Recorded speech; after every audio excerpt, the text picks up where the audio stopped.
Fans are hypocrites when it comes to ENGENE. They cry out for Hypocrisy to take a break, claiming the group is overworked, but the second the members go quiet, these same fans start complaining about the lack of content. They demand rest for the idols, yet lose patience when the group actually takes a breather. It's no wonder the idols feel pressured to constantly be active, even during supposed breaks. The fandom's contradictory behavior shows they don't really want Hypocrisy to rest. They just want to have their cake and eat it too. The constant demands for content while calling for rest are exhausting and only add to the unrealistic pressures the idols face. If fans genuinely cared about Hypocrysy's well-being, they'd allow the group to take a proper break without immediately clamoring for their return. Instead, the hypocrisy within the fandom is making it impossible for the idols to find the balance they so desperately need. The rise of K-pop survival shows is a troubling trend. While these shows generate hype, they also set unrealistic expectations and create unhealthy competition among trainees, leading to burnout and unnecessary stress. The pressure to stand out in a system where only a few can succeed is immense, and the emotional toll on participants is often ignored. These shows prioritize drama over talent, manipulating storylines to create conflict and tension, which only harms the trainees involved.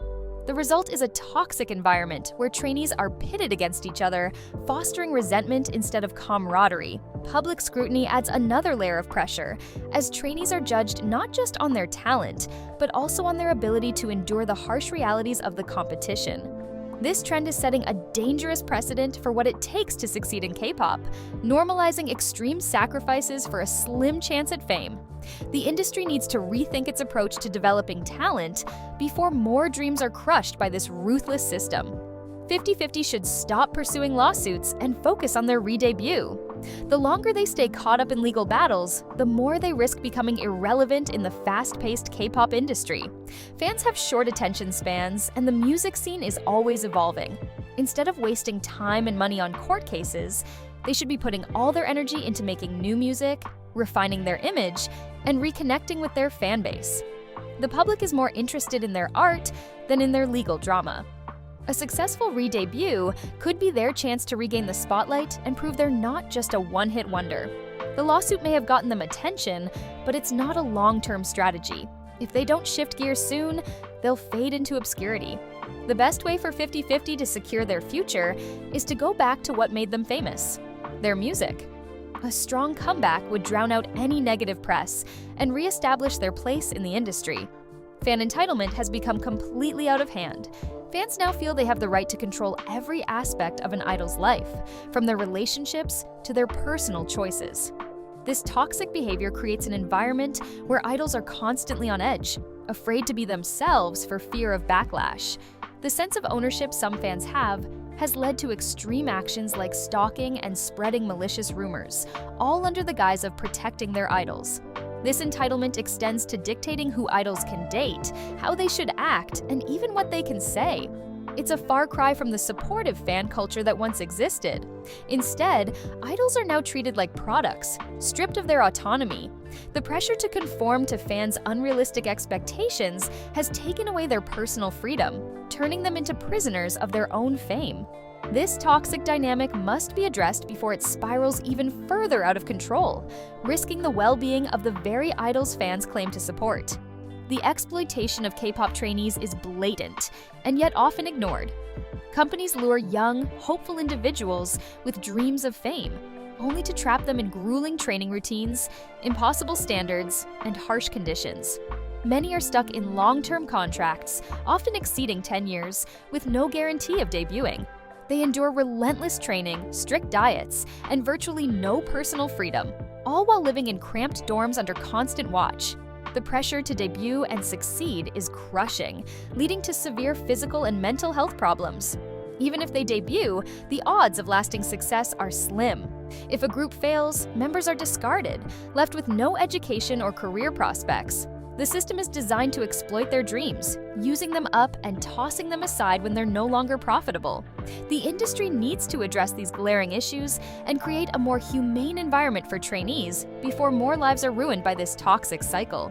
K-pop visuals have become disturbingly uniform. The industry's obsession with a narrow beauty standard is stripping idols of their individuality, reducing them to clones of one another.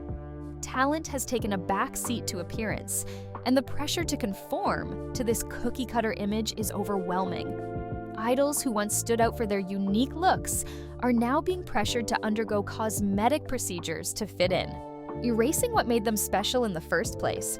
This obsession with perfection is not only harmful but also dulls the variety that once made K-pop exciting.